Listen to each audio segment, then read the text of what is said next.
제목이 우리 설교 제목이 안산, 라스베이거스, 슈투트가르트, 파리입니다. 제가 이 제목을 어떻게 정해야 되나 생각을 하다가 오늘 설교 중에 나오는 내용이기도 하기도 해서 이걸로 정했습니다.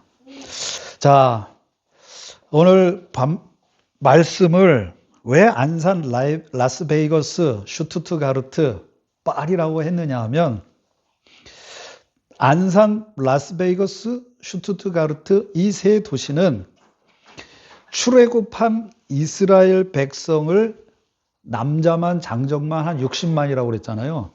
그 60만에 육박하는 인구를 가진 도시들이 바로 요 도시들입니다. 전 세계적으로 그런 도시들이 많이 있는데 특히 뭐 안산도 그렇고 우리나라의 천안도 그렇고 그 다음에 제주도도 한 4, 5만 된다고 그래요. 그러니까 뭐 그런 도시들을 이렇게 제가 한번 해본 거고, 파리는 뭐냐 하면 이스라엘 백성이 그 남자만 60만이라고 그랬잖아요. 근데 그게 아니라 여자와 어린아이까지 다 하면 한 200만 정도 될 거다. 뭐 그렇게 얘기를 하는데 파리만 요 75 요 지역만 210만이라고 그럽니다. 그러니까 비슷한 인구를 가진 그 상황에서 요 도시들을 한번 제가 선택을 해 본 겁니다. 오늘 이 시편 90편에 있는 이 말씀과 유사한 인구 수를 가지고 있는 도시들이죠. 그런데 안산, 천안, 뭐 제주도 이런 도시들이 하루 사망자가 몇 명이냐면, 갑자기 제가 이렇게 하루 사망자를 얘기하는 이유가 있는데 대략 하루에 한 10명 정도가 사망을 한다고 합니다. 안산시도 그렇고 천안시도 그렇고 뭐 제주도도 그렇고 생각보다 그렇게 많지가 않아요. 그죠? 10명 정도면 뭐 좀 플러스 마이너스가 있긴 있지만, 그러면 파리는 몇 명이 될까요? 대략 210만 정도가 되는데 파리에서 사망자를 물어봤더니 대략 하루에 한 40여 명 정도가 사망을 한답니다. 그러면 광야에서 이스라엘 백성은 어땠을까? 즉 지금의 이 도시들과 광야 생활을 했던 이스라엘 백성의 그 사망률을 한번 비교를 한번 해보고 싶었던 거죠. 대략 한 4배에서 5배 정도가 많았다고 그러는 거죠. 계산을 해보면 그 계산은 어떤 근거에 의해서 그러냐 하면 40년 동안 그 백성이 어떻게 되죠? 다 죽은 거죠. 그렇기 때문에 40년 동안 대략 60만을 계산해 보면 뭐 하루에 그 천안이나 안산의 4배에서 5배니까 천안이나 안산 이런 데는 10명인데 60만으로 쳤을 때는 이스라엘 백성은 한 4, 50명이 죽은 거고요. 200만으로 쳤을 때는 파리시만 놓고 봤을 때는 대략 파리시에서는 한 40명이 죽는데 이스라엘 백성은 그거보다 4, 5배가 많은 150명에서 한 200명 사이에서 죽었던 거예요. 사람이. 그러니까 현대로 치면 그 정도로 죽는다 그러면 아마 굉장히 큰 이슈가 있었을 겁니다. 굉장히 많은 수의 사람이 4, 5배가 되는 사람이 죽어간다?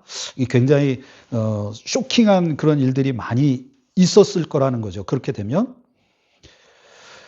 그야말로 모세의 눈에는 이 백성들이 우리가 보면 오늘 읽지는 않았지만 5절에 뭐라고 그랬냐면 주께서 그들을 홍수처럼 쓸어 가시나이다. 그들은 잠깐 자는 것 같으며 아침에 돋는 풀 같으니이다. 그러니까 홍수처럼 하나님께서 그들을 지금 막 쓸어 가시는 거예요. 이 사망의 원인을 또 살펴보면 재밌죠. 이 천안이나 안산이나 뭐 슈투트가르트나 뭐 이런 파리나 이런 도시들은 그냥 병원이나 요양원 그리고 뭐 특별히 무슨 사고로 죽는 이런 모든 사람들이 개별적으로 일어나는 조용한 그런 슬픔, 개별적인 그런 것에 비한다면 이 광야에서 이스라엘 백성이 하루에 40~50명, 많게는 150에서 200명이 죽어나가는 이 현실은 무엇 때문에 그랬느냐 하면, 우리가 좀 이따 보기는 하겠지만 하나님의 진노 아래서 뭐예요? 성인 모든 남녀가 죽을 거다 하는 그 하나님의 진노의 판결 집행 과정이었다는 거죠. 그러니까 이런 거예요. 이스라엘 백성 사이에서는 자고 일어났더니 이웃이 죽은 거예요. 그러면서 어떤 생각이 들었을까요? 이스라엘 백성들은 다음은 내 차례일 수도 있겠구나. 왜? 그냥 자연사하고 뭐 죽는 사람 순서대로 죽는 게 아니라 어느 날 하루아침에 갑자기 죽는 거예요. 그런 일들이 계속해서 발생이 되는 거죠. 예. 그러니까 이스라엘 백성은 자고 일어났는데 이웃이 죽었어요. 그러면 나도 죽을 수 있겠구나. 이러한 어떤 뭐라 그럴까? 두려움? 그 다음에 매일의 삶이 죽음이라고 하는 그런 아주 두렵고 심각한 아마 우울증에 이 이스라엘 백성들은 휩싸여 있었을지도 모르겠다. 예. 이 광야라고 하는 것은 그래서 이 40년 동안에 진영에서 통곡 소리가 그칠 날이 없던, 한마디로 말하면 거대한 장래 행렬 그 자체였다고 하는 것입니다. 우리가 이 시편 90편의 역사적 배경을 좀 더 자세하게 살펴보면 왜 이러한 상황에 이스라엘 백성이 맞닥뜨릴 수밖에 없었느냐. 모세는 단순히 노한으로 그냥 조용히 죽어가는 사람들을 본 것이 아닙니다. 하나님의 엄중한 판결에 의해 인생이 꺾이는 그러한 것을 지금 모세는 보고 있었던 거죠. 모세 역시도 마찬가지예요. 모세 역시도 뭐요? 가나안 땅에 들어가지 못할 것이라고 하는 이 광야에서 죽을 수밖에 없었던 그 사람들의 한 명이었던 거죠. 왜 이런 일이 발생이 됐습니까? 민수기에 보면 우리가 이것을 자세하게 볼 수 있어요. 고라의 반역으로 1, 2차에 걸쳐서 15,000명 정도가 한 번에 죽습니다. 그죠? 또 바알볼 사건 때는 하루에 24,000명이 죽어나갑니다. 또 불뱀 사건에서는 숫자를 정확하게 기록하지는 않았지만 문장상으로 보면 많은 사람이 죽었다고 했습니다. 민수기 21장에 있죠. 그 다음에 디베라 사건, 원망으로 인해서 여기에도 많은 사람이 죽었다고 했습니다. 그 다음에 민수기 11장에 보면 뭐라고 얘기했어요?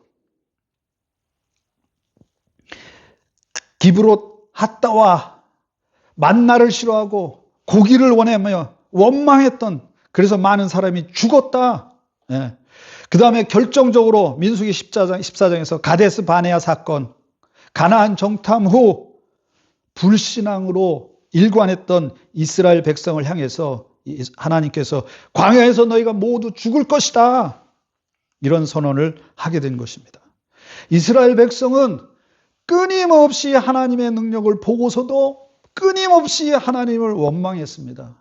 그 결과 그래서 그들은 진노 아래 놓이게 되었고, 11절에 보면 모세가 이렇게 얘기합니다. 누가 주의 노여움의 능력을 알며.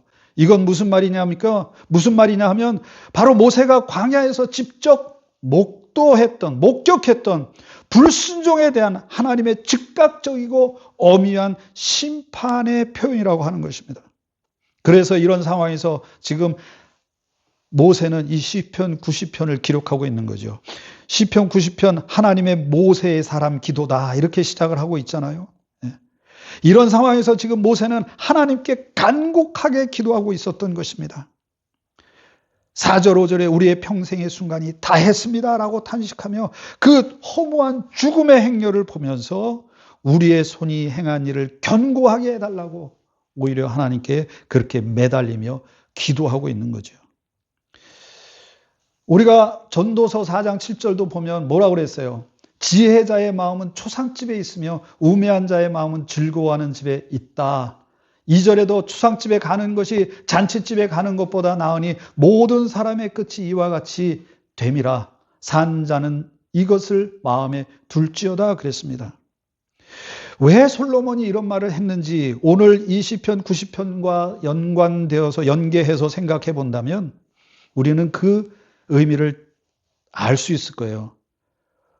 솔로몬은 모든 쾌락을 누려봤던 사람입니다. 그러나 결국 사람은 죽는다.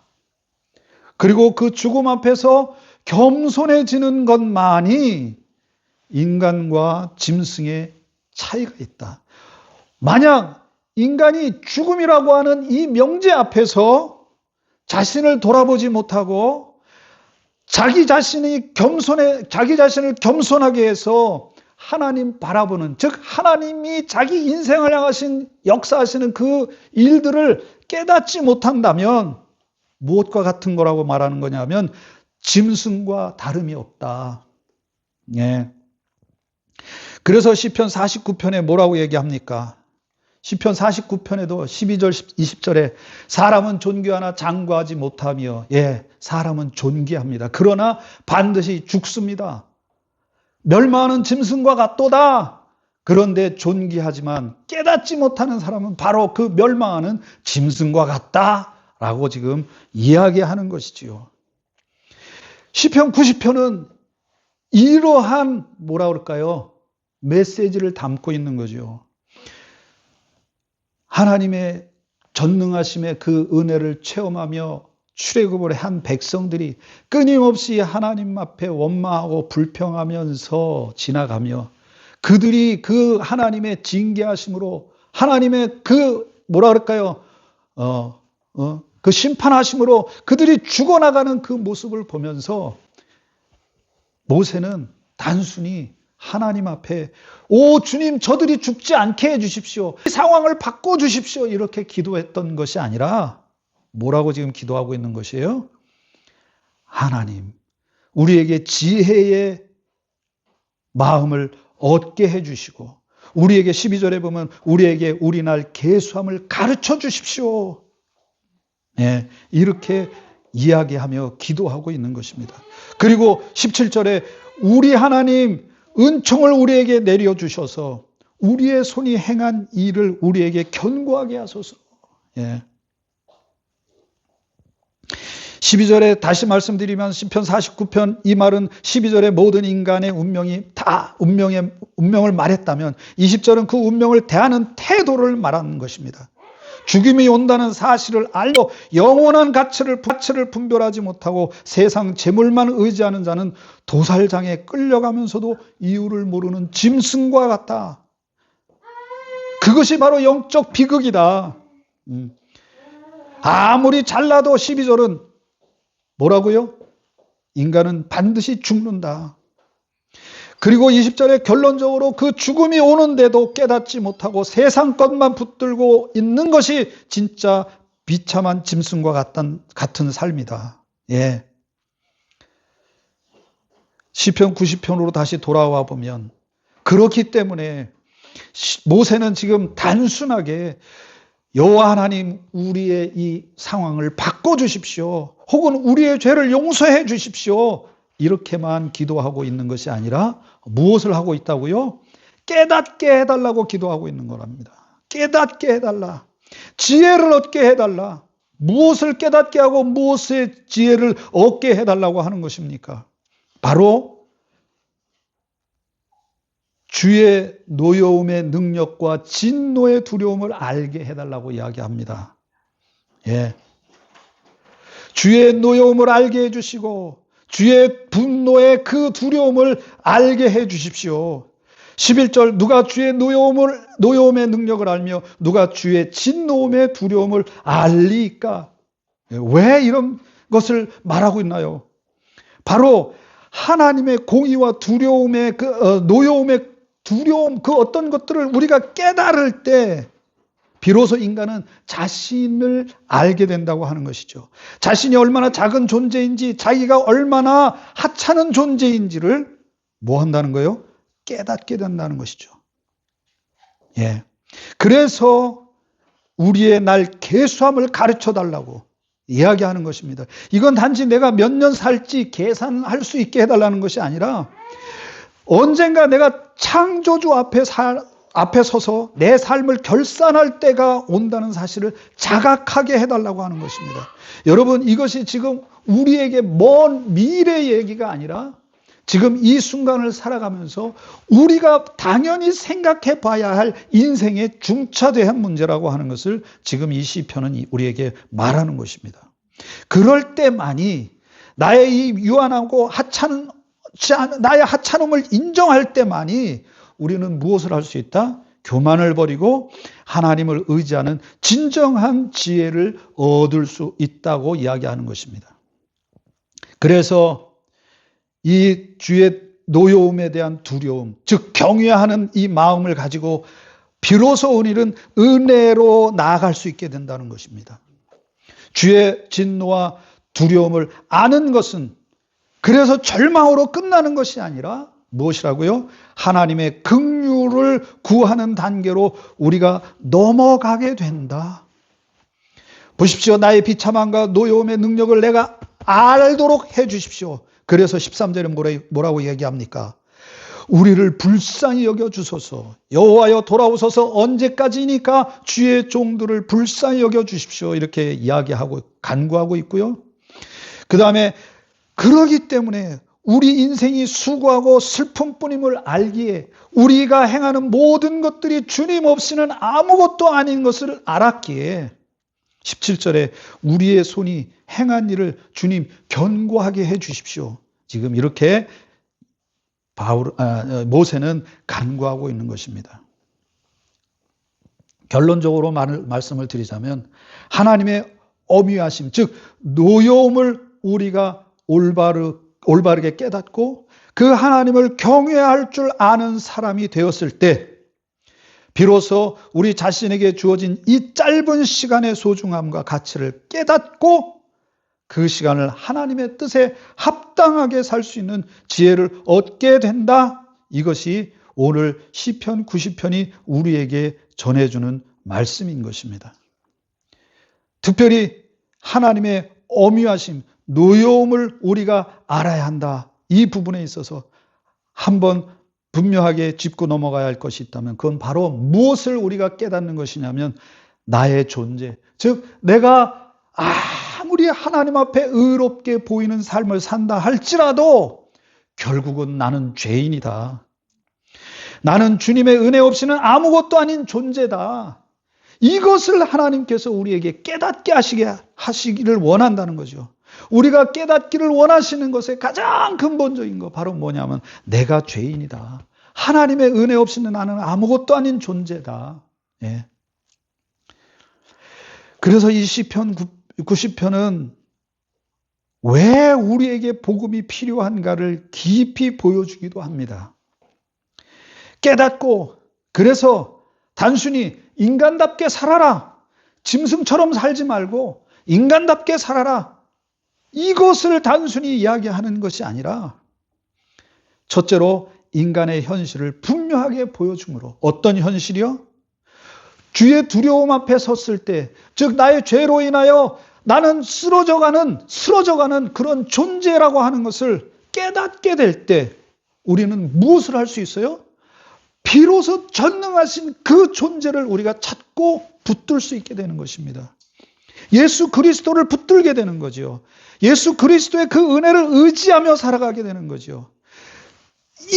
이게 오늘 이 시편 90편 장래 행렬이 끊임없이 이어지는 그 모세를 통해서 모세가 증거하는 이 말씀을 통해서 우리에게 선포하고 계신 하나님의 뜻이라는 것입니다.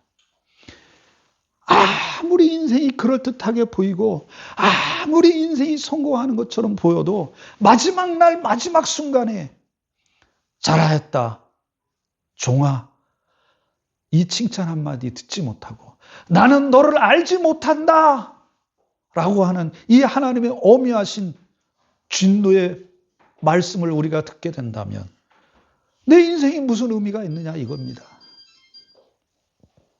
그래서 인간의 이러한 현실을 분명하게 보여주므로 그 해결이 우리 자신, 즉 우리 인간에게 있지 않다고 하는 것을 보여주는 것입니다. 하나님의 개입이 반드시 우리 인생에게 있어야 한다. 그래서 하나님은 매일같이 매 순간마다 우리 인생에게 개입을 하십니다. 그죠? 오늘도 우리가 기도 제목을 가지고 기도했습니다. 하나님, 내 인생의 모든 순간순간마다 내가 만나는 모든 순간, 작은 것부터 큰 것까지 모든 순간순간마다 왜 하나님이 나에게 이러한 상황을 맞닥뜨리게 하셨을까를 우리가 내 스스로 내 지혜로 판단하고 해석하는 것이 아니라 하나님의 말씀이 어떠한지를 우리가 그 말씀을 통해서 우리가 깨닫는 것.